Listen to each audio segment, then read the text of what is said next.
Welcome to NR Studio. This is live e-Vidya program for our senior secondary environmental science course of EVS. I am Neelam Gupta, course coordinator of environmental science. Again, I welcome to you all. As you know, environmentalists are now alarmed and deeply concerned about degrading global environment. The expression of this degradation is conspicuous as we experience climate change, global warming and disasters like earthquake, tsunami, cyclone, cloud burst. So, to address these environmental issues for protecting our environment by analyzing and monitoring again misuse and to make environment sustainable, organizations have been set up, different organizations, it may be national, local or international. So, this program is based on environmental institutions and organizations, and which is lesson number 25, environmental organizations and institutions of this is module 7 of your environmental science course. So, various national and international institution and organization which have been working to spread this awareness to conserve environment for future generation. So, this program is based on this. So, environmental protection has become a matter of global concern in recent time, and the urgency is justified because the problems that once were regional have now become global. So, public awareness on various aspects of interaction of humans with his environment has also increased tremendous over the past 4 or 5 decades.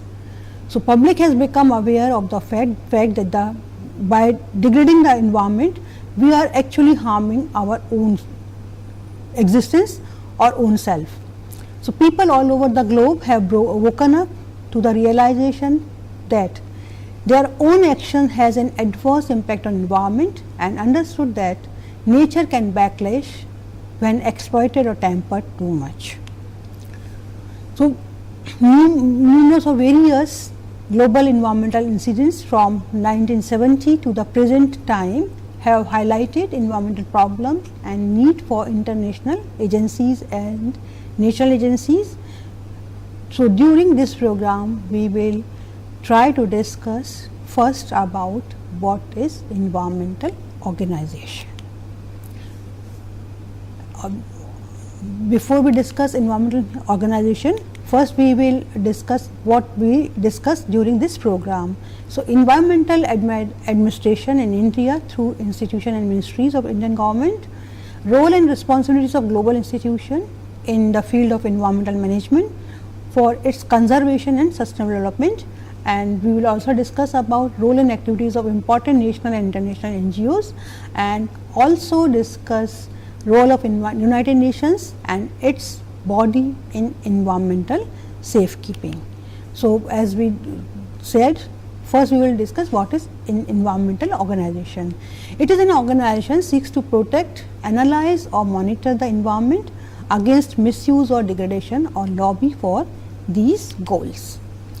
So, an environmental organization may be national, local by civil society, national or international organization. It may national level organization include government, non-government and charitable institutes. So, now we will give some examples of environmental organization. It may be government or non-government. Government in Indian Indian institutes like Ministry of Environment, Forest, Climate Change, CPCB, Central Pollution Control Board and Indian Board for Wildlife. When we talk about national international organizations, UNEP, United Nations Environmental Programme, International Union for Conservation of Nature, United Nations Framework of Convention of Climate Change, World Health Organization, Food and Agriculture Organization and Convention of Commission on Sustainable Development. When we talk about non-government organization, International organization we include WWF, World Wide Fund of Nature, Greenpeace, Friends of Earth, and in case of Indian NGOs, CSC, Center for Science and Environment, National Museum of Natural History, Bombay National History Society, Development Alternative, the Energy and Research Institute, Kalpurux and Sulabh International. We will talk little bit about during this program all organizations. First we will talk about the historical background of environmental movement. So, as in India is very conscious about protection of environment in, during the civilization. When the civilization started, we have history, Vedic and post-Vedic history, and it bears the testimony to this that India is very conscious to protect the environment and to restore it. So, however, in the modern days, because of high priority to economic growth, environment receded to a less important place. So, modern environment movement began in 1962 when Rachel Carson created public awareness about the harmful effect of pesticides pollution through her book Silent Spring. This book discusses detrimental effects of pesticides on bird and environment. Al Gore, the former vice president of the USA, made global warming a household term after 2006 when his Oscar-winning film An Inconvenient Truth succeeded in conveying the message of global warming to the people around the globe. Now we will talk about the India. So, what are the Indian institution in India, environmental institution in India, and when does it existed? So, first time in 1972 in India, National Committee on Environmental Planning and Coordination was constituted, this is NECPC. In 1985, it was upgraded to a Ministry of Environment and Forest. Now it is renamed as the Ministry of Environment, Forest and Climate Change, MOEFCC. So, first we will talk about the Ministry of Environment and Climate, Forest and Climate Change. This is the nodal agency of United Nations Environmental Program in India with headquarters in New Delhi, and it is also administrative structure of the central government for environmental program in the country. So, this ministry take several activities. Main activities include conservation and survey of the flora and fauna of India by Botanical Survey of India and Geological Survey of India. Forest and other wilderness areas, they work in the field of prevention and control of pollution, afforestation, reducing land degradation, and they also undertake administration of the National Park of India. And for this ministry includes several tools. The main tools utilized for this may be survey, environmental impact assessment, control of pollution, regeneration program, support to organizations. They also support research to find solutions and training to augment the requisite manpower, and they also help in collection and dissemination of environmental information and creation of environmental awareness among the all sector of the country's population. So, second nodal agency for environmental protection or conservation is Central Pollution Control Board. It was constituted in September 1974 under the Water Prevention and Control Act and Air Prevention and Control Act 1981, and this also provides technical services to the Ministry of Environment. And what are the principal functions of the CPCB, Central Pollution Control Board? Main function is to promote cleanliness of streams and wells in different areas of the state by prevention, control and abatement of water pollution. Second, they help to improve the quality of air and to prevent, control or abate air pollution in the country, and they also coordinate the activities of the state boards and resolve water disputed among different states. CPCB and the state pollution control boards are the pollution supervisory body in India. CPCB works for central level and state pollution control board work for every state in the India.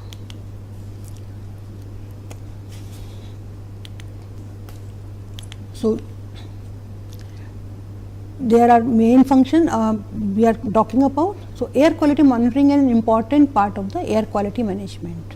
When we talk about air pollution, so there should be air quality monitoring must. Central Pollution Control Board runs nationwide programs of ambient air quality monitoring. This is known as National Air Quality Monitoring Program, NAQMP, and it also provides background air quality data needed for setting of industries and town planning. National ambient air quality standard are the standard for air quality that are set up by the CPCB, that is applicable all over the India. We know AQI index, National AQI index was launched in 2014 to give information on air quality. And CPCB also work for fresh water management, and we know fresh water is a very precious source and it's used for agriculture, industries, propagation of wildlife and fisheries, and for human existence too. And we know India is a riverine country, but there are numerous lakes, ponds and wells which are used as primary source of drinking water or potable water even without treatment. But now most of the rivers, we know most of the rivers being fed by monsoon rains, which are limited to only 3 months of the year. They run dry throughout the rest of the year, often carrying waste water discharges from industries or cities or towns, endangering the quality of our scarce water resources. So Parliament of India in its wisdom enacted a act, that is Water Prevention and Control of Pollution Act 1974, with a view to maintaining and restoring wholesomeness of our water bodies.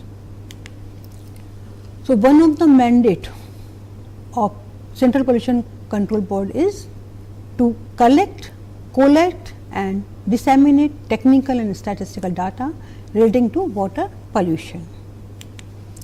So hence water quality monitoring and surveillance are of utmost importance. The scheme of labeling of environment friendly products is on unveil for household and other consumer products to meet certain environment criteria along with the quality requirement of Indian standard. So we know we have products marked Eco Mark. So scheme is known as Eco Mark scheme of India. When we will discuss sometime assessment techniques, we will talk about Eco Mark or Eco Labeling. Now come to the functions of Central Board of the national level. So function of CPCB, they advise, CPCB advises to the government, central government basically on any matter concerning prevention and control of water and air pollution and improvement of the quality of air. They plan and execute nationwide program for the prevention, control of abatement of water and air pollution. They also coordinate the activities of the state boards and resolve disputes among them. They provide technical assistance or guidance to the state boards, carry out and sponsor investigations and research relating to problems of water and air pollution and for their prevention, control or abatement. They also help to plan and organize training of persons engaged in program on prevention, control or abatement of water and air pollution, and they also guide and organize through mass media a comprehensive mass awareness program on prevention, control and abatement of water and air pollution to general public too, and state level and national level programs. So now we will talk about Environment Governance and State Pollution Control Board. The Umbrella Act, EPA, Environmental Protection Agency, 1986 added strength to all proceedings provisions Special stipulations were made for industrial, vehicular and noise pollution control in the country. We can discuss this in detail when we talk about the legislation, environmental legislation of India in some other program. So, in India, states do not pursue independent environmental policy of their own, but adopt the policies formulated at the national level subject to such variations as may be necessary to suit to the local conditions. So, central government has also been issuing guidelines to the states on various environmental matters. Next apex body is Indian Board for Wildlife, IBWL, and this is the apex advisory body in the field of the wildlife conservation in our country, and this is headed by the Honorable Prime Minister of India. The IBWL has been reconstituted as National Board for Wildlife on September 22nd, 2003 under Section 5 of the Wildlife Protection Act 1972. After discussing national level organization, we have discussed Ministry of Environment, Forest and Climate Change, Central Pollution Control Board and IBWL. Now we will discuss international level organisation जिसमें शामिल होते हैं UNEP, WHO, FAO जो कि बहुत प्रमुख environmental institutions है.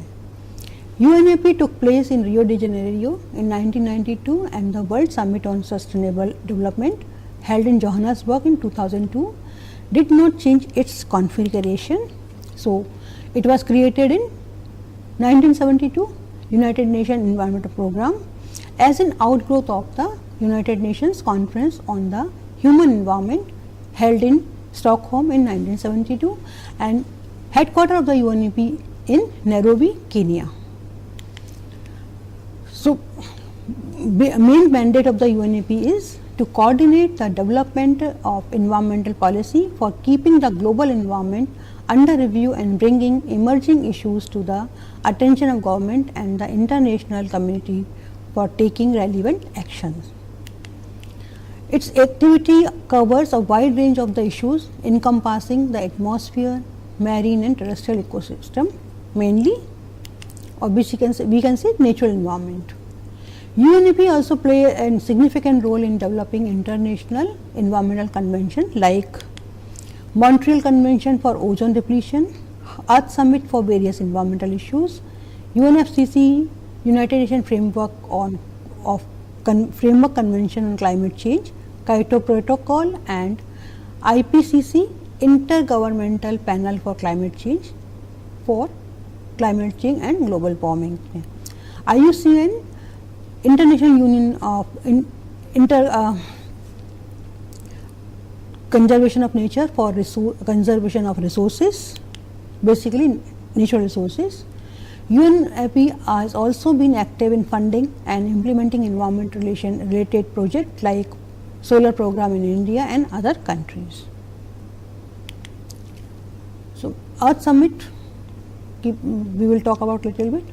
In 1990s witnessed huge international interest in environmental issues and United Nations Conference on Environment and Development UNCED was an important event commonly known as the Earth Summit. It was held in Rio de Janeiro, Brazil in June 1992 with 172 nations attending the conference and more than 17,000 people attending the parallel NGO forum. Main outcome of this summit were incorporated in 5 documents which were Convention on Climate Change, Convention of Biological Diversity, Convention of the Statement on Forest Principles and Rio Declaration and Agenda 21. So, implementation of UNEP's work is done by the 7 divisions. They have 7 divisions. First, early warning and assessment. Second, environment policy and implementation. Technology, industry and economics. Fourth one is regional cooperation.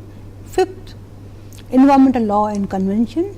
Sixth, global environment facility coordination, and last one is communication and public information. So, UNEP has aided in the development of guidelines and treaties on issues like international trade in potentially harmful chemicals, transboundary air pollution and contamination of international waterways. The World Meteorological Organization and the UNEP established the Integrated Intergovernmental Panel on Climate Change in 1988, and it also one of the several implementing agencies for the global environmental facilities. And how UNEP work, or what is the monetary what is the funding system.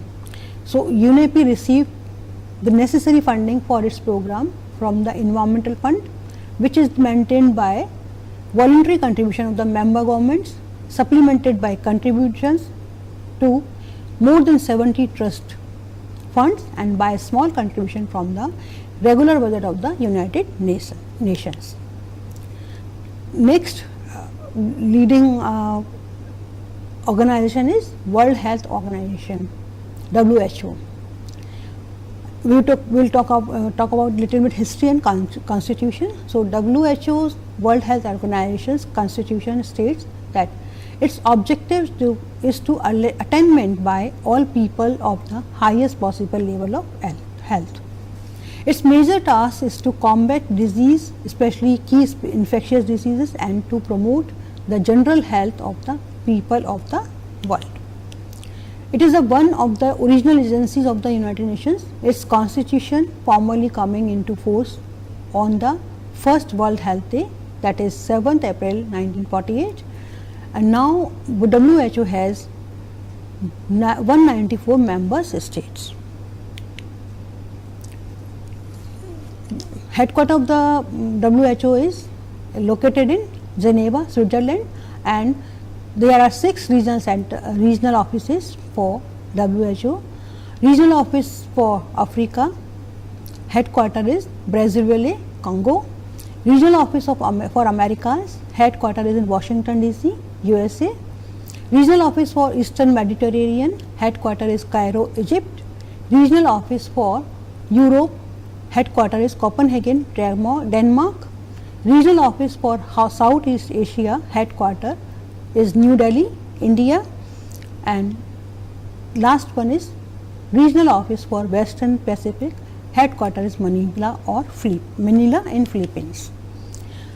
They have several activities. So, main activities includes coordinating international efforts to monitor outbreak of infectious disease like SARS, malaria, swine flu, as well as sponsors program to prevent and treat such diseases. WHO also supports the development and distribution of safe and effective vaccines, pharmaceutical diagnosis and drugs. Since environment and health are closely related, in addition to its work in eradicating diseases like polio, WHO is also devoting increasing attention to various health environment related issues.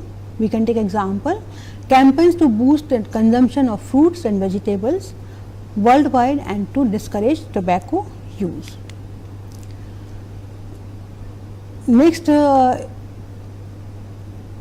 institution is HELI. It is also related with WHO. HELI, Health Environment Link Initiative. HELI has to tackle environment related issues, health hazards. WHO has developed HELI. When HELI is a global effort by WHO and UNEP to support by developing countries policymaker on environmental threats to health. HELI also encourages countries to address health and environment issues as integral to economic development, and it also supports generally healthy living and working environments. Next organization is Food and Agriculture Organization of the United Nations, FAO. FAO is a specialized agency of the United Nations with a member state that leads international efforts to defeat hunger. FAO helps developing countries and countries in transition modernize and improve agriculture, forestry and fisheries practices, ensuring good nutrition and food security for all. And headquarters of the FAO are located in Rome, and FAO has 5 regional centers. First is Regional Office of Africa in Accra, Ghana, Regional Office for Latin America and the Caribbean in Santiago, Chile, Regional Office for Asia and the Pacific in Bangkok, Thailand, Regional Office for the Near East, Cairo, Egypt, and Regional Office for Europe, Budapest, Hungary. Next organization is CSD, or Commission on Sustainable Development. It is established in December 1992 by General Assembly resolution of the landmark global agreement reached at the June 1992 United Nations Conference on Environment and Development, is also known as Earth Summit, which is held in Rio de Janeiro. Their mission is to provide leadership and is an authoritative source for expertise within the UN system on sustainable development, also promotes sustainable development as UN CSD and through technical cooperation and capacity building at international, national and global level. Goal of Commission on Sustainable Development is first, integration of the social, economic and environmental dimensions of sustainable development in policy making at all levels, which includes global, national and local levels. Widespread adoption of an integrated cross-sectoral and broadly participatory approach to sustainable development. Measurable progress in the implementation of the goals and targets of the Johannesburg Plan for implementation.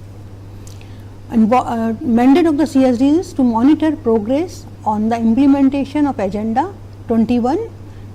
Agenda 21 deals with environment and development issues and the activities related to the integration of environmental and developmental goals by government, non-government organization, NGOs and other UN bodies. Second mandate is to monitor progress towards target of 0.7% GNP from developed countries for overseas developmental aid. Third mandate is to review the adequacy of financing and transfer of technology as outlined Agenda 21. Next is to receive and analyze relevant information from competent NGOs for implementation of Agenda 21.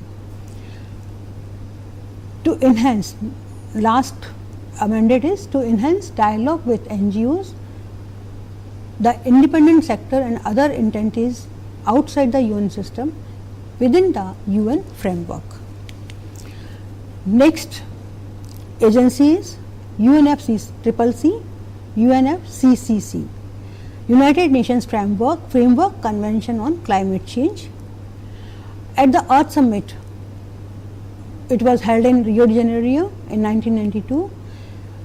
This UNFCCC has adopted the aim of UNFCCC is to stabilize the concentration of greenhouse gases. The convention has annual conference of parties COP to review the implementation of its objective every year. So, convention requires precise and regularly updated inventories of greenhouse gases emission from industrialized countries. In COP 3, the Kyoto Protocol was adopted in 1997 and recently in COP 21, which was held in Paris in 2015, and the objective was to keep global warming below to 22%, 2 degrees centigrade. COP 28 was held in Dubai, United Arab Emirates, November 24. COP 29 was held in Baku, Azerbaijan, November 2024, and the latest COP 30 will be held in Belém, Brazil, 10 to 21 November 2025. Next treaty is, we will take a short break. After break we will continue this discussion. वहाँ पे शुरू करेंगे ना फिर.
प्रकाशित करने, राहों को आलोकित करने, हम अपना दीपक स्वयं बने, हम अपना रास्ता स्वयं चुने, हम अपना दीपक स्वयं बने, हम अपना रास्ता स्वयं चुने। जीवन ये प्रकाशित करने, राहों को आलोकित करने।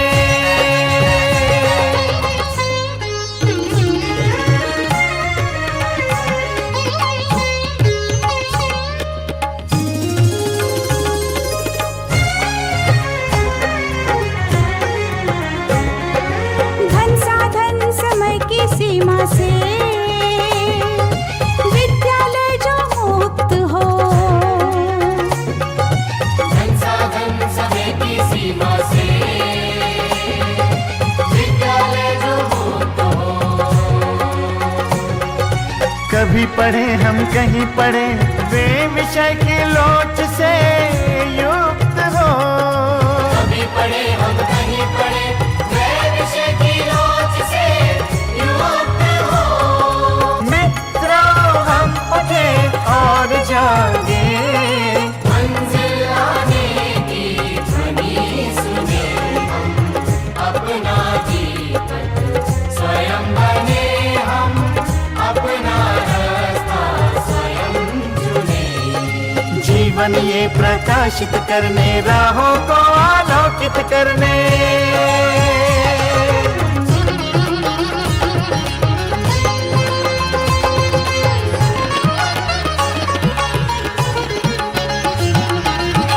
राष्ट्रीय मुक्त विद्यालय का है द्वार खुला सबकी खातिर।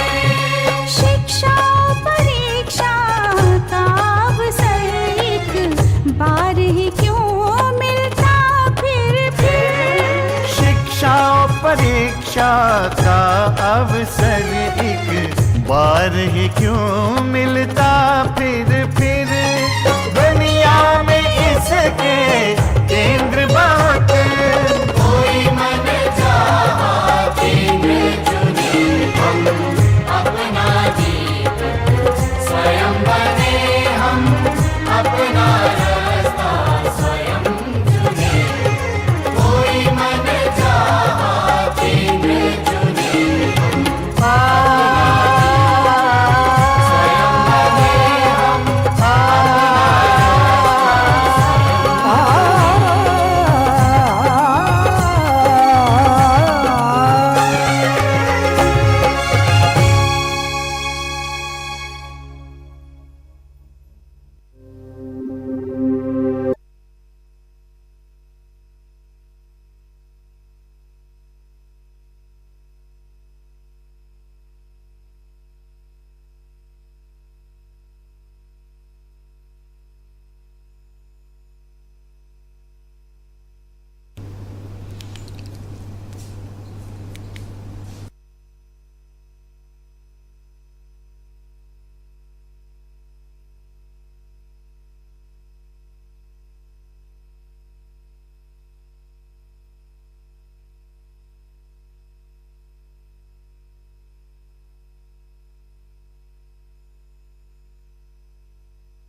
United Nations Framework Convention of Climate Change, United Nations Environmental Program, World Health Organization, Food and Agriculture Organization, and UNFCCC. So, now we will discuss little bit of the Kyoto Protocol. This protocol is a legally binding agreement to reduce greenhouse gases, which was adopted in 1997 in Kyoto, Japan by United Nations Framework Convention on Climate Change. This protocol entered into the force on 16 Feb 2005. 192 countries has ratified the protocol, and USA, despite being the largest emitter of the greenhouse gases, did not ratify the protocol. India signed and ratified the protocol in August 2002, which are collectively known as Annex 1 countries. So, Kyoto Protocol set legally binding targets for member countries, emission commitment in the Kyoto Protocol from the base year 1990 by several countries, and emission commitment in the Kyoto Protocol from the base year 1990 as shown in our next slide. So, target countries: Canada -6 emission, European Union -8 emission, Japan -6 emission, USA -7, Switzerland -8, Norway +1, and Australia +8. So, there are certain developing countries like India and China which are exempted from emission targets. This exemption lead the United States to decide not to ratify the treaty. Next organization is CITES, Convention on the International Trade in Endangered Species of Wild Flora and Fauna, is an international agreement between governments, and India is a party since 1976, and the CITES Secretariat is administered by UNEP, and its headquarters is located at Geneva, Switzerland. Now, we will talk about the NGO. There are several NGOs. An NGO is not is an organization which is not a part of the government, and it also NGOs is largely funded by private contribution that operates outside of institutionalized government or political structures.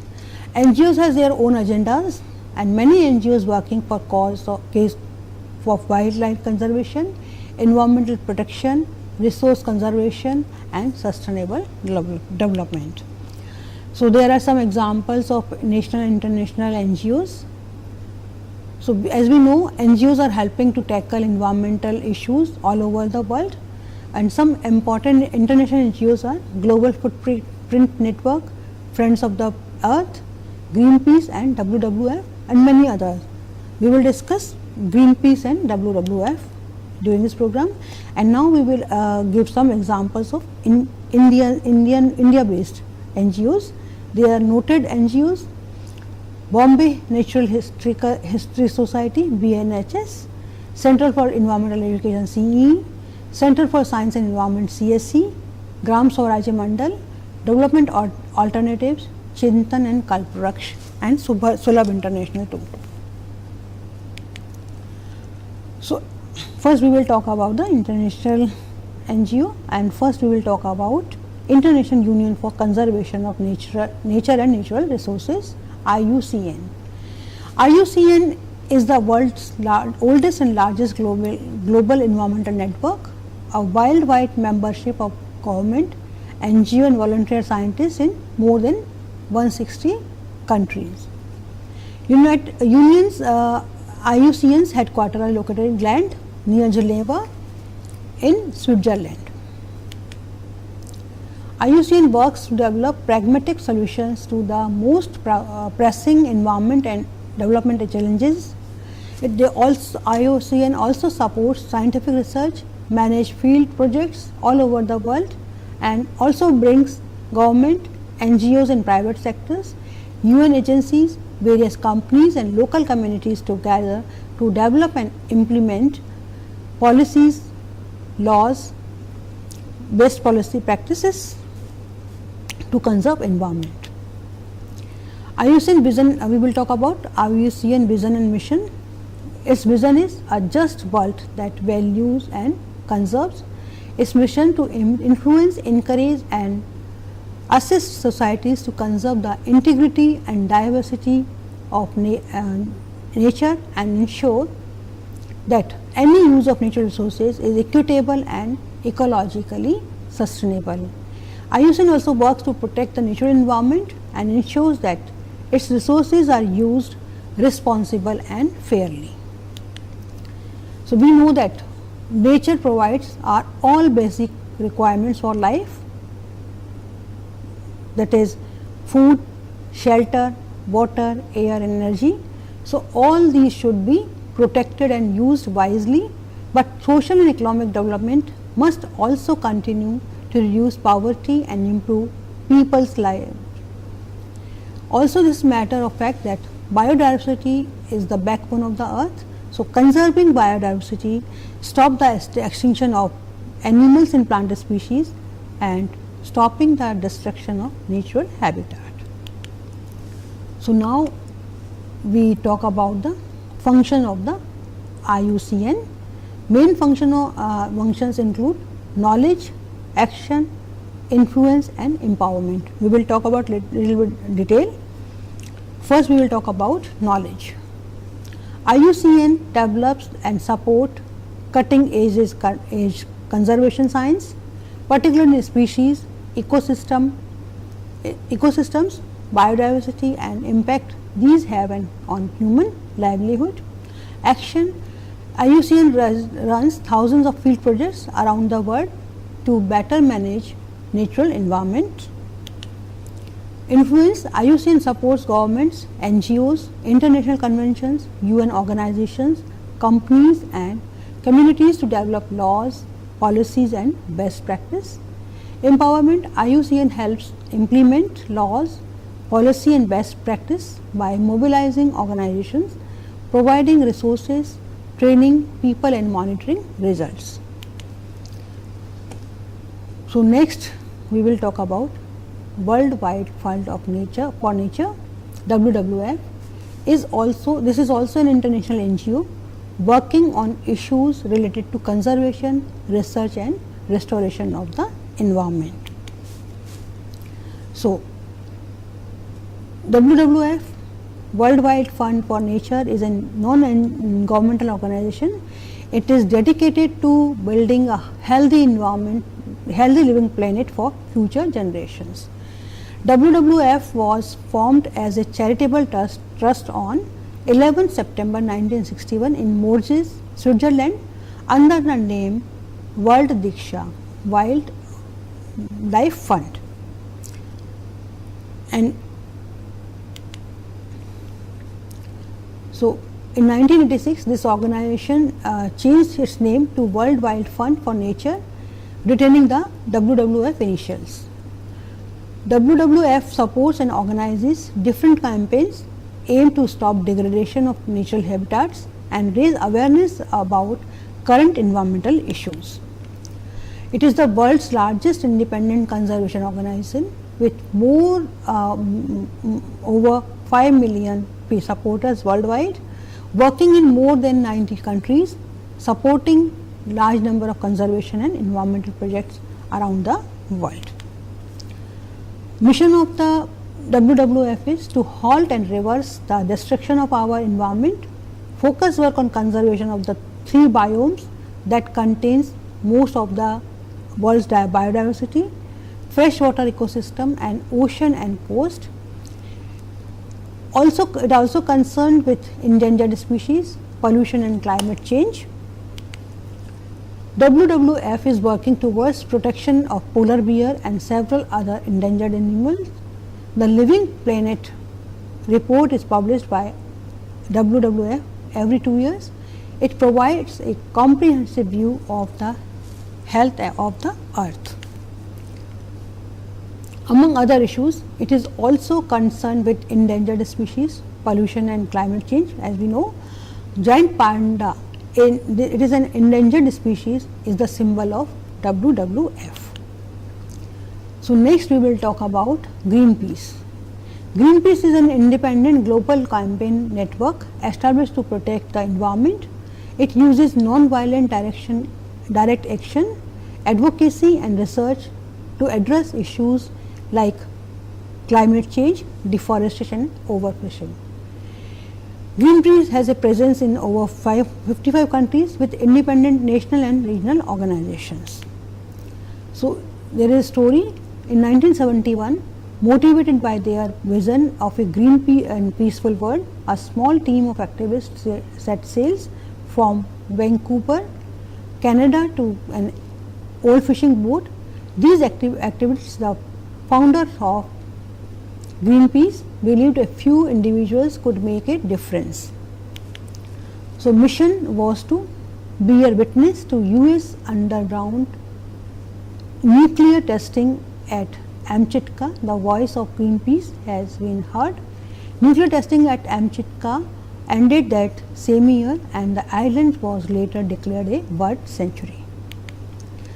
So, as we know, it is a world's largest grassroots environmental network uniting 77 national member group with over 2 million members and supporters around the world.